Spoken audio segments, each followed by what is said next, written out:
Vous savez, ma mère, elle n'est pas née ici. Mais je dis juste qu'il y a une génération qui est arrivée en France il y a un certain nombre d'années, qui a fait cet effort, en fait, qui n'était pas d'ici, mais qui est devenu d'ici, qui a appris la langue, qui a respecté les lois, qui a voulu travailler. Or, aujourd'hui, on voit bien que ceux qui arrivent pour dealer du shit, pour agresser les femmes et pour empêcher les commerçants de travailler, ils viennent pas avec une démarche bienveillante à l'égard de la France. Donc, je dis juste que ces gens-là, si vous êtes chez vous, que vous invitez quelqu'un à manger, qui met ses pieds sur la table et qui organise du trafic de drogue dans le couloir, vous allez mettre dehors. Eh ben, moi, je souhaite faire pareil ici. Moi, j'ai grandi cité Gabriel Péri, mais à Saint-Denis. Oui. Moi, j'ai grandi au milieu du trafic de drogue. C'est une problématique que je connais bien. Et je sais qu'il y a beaucoup de gens qui sont arrivés dans notre pays avec la volonté de l'aimer, de le chérir et de participer de notre roman national. Mais je dis juste qu'aujourd'hui, quand on a 6 millions de chômeurs, quand on a 10 millions de pauvres, quand on a un bordel généralisé comme c'est ici, bah ouais, on peut pas accueillir des centaines de milliers de personnes chaque année. On peut pas accueillir l'équivalent de la ville de Lyon chaque année. Ou pas on réduit considérablement le nombre de visas. On ferme les frontières. On fait en sorte que, mais bien sûr, on coupe actuellement, elles sont pas fermées. Mais d'abord, on rétablit les frontières. Parce que...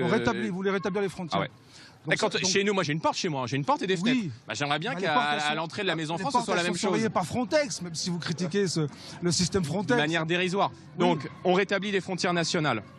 On coupe les prestations sociales qui sont versées à la terre entière. Parce que ce sont les Français qui cotisent pour la santé, pour les prestations sociales, pour les allocations familiales. Et je pense que ça doit être réservé aux personnes, pas de souche, aux personnes qui ont la nationalité française. Oui. Et ensuite, on organise par exemple le traitement de l'asile dans les pays d'origine. Parce que vous savez qu'aujourd'hui, quand vous venez en France, vous venez en demandant l'asile. On sait que 2/3 à peu près des gens qui viennent en France ne répondent pas aux critères de l'asile et ils ne sont pas expulsés. Donc en fait, c'est un appel d'air monstrueux.